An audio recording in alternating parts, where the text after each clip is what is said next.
E aí, pessoal, vamos aqui acompanhar, ó, na nossa fogueira como é que está aqui assando abóbora, né? Papai já colocou aqui no Nordeste assim, depois que faz a fogueira, as cinzas quentes, né? Dá para fazer aí assar batata, macaxeira. Não sei se macaxeira não, mas ó, fica assim, ó. Olha aí, ó, como fica legal. Aqui é a abóbora assada, tá certo, ó? Na fogueira, dessa forma. Faz aquele montinho de cinza, né? Com brasa ali, as cinza mesmo, né? E fica dessa forma.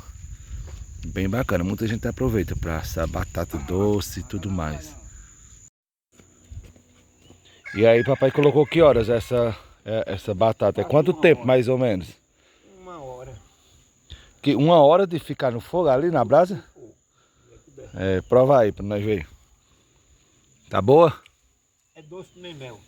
Eita, coisa boa. Vem, Tainá, provar da abóbora.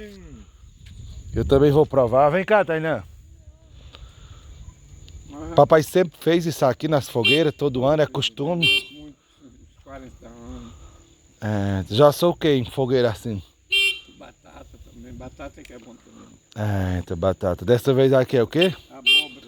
Abóbora. Chega, Posso fica... tirar que tá bem com mês, mais de mês. Ela tá adoçada. Chega, fica amarelinha. Vamos pegar um pedaço aqui. Olha, galera, ó. Como fica. Abóbora. Coisa boa. Vamos comer abóbora. E aqui em ritmo de São João. Aqui onde teve a festa de aniversário de 50 anos de casamento do meu pai e da minha mãe. E a fogueira ainda fica servindo até outros momentos. Rapaz, a batata aqui é doce, viu? A abóbora. Show de bola. Olha aí. Bora lá provar do... Tainá vai provar da abóbora agora. Vai lá, Tainá. Hora de provar aí. Ficou bom, né?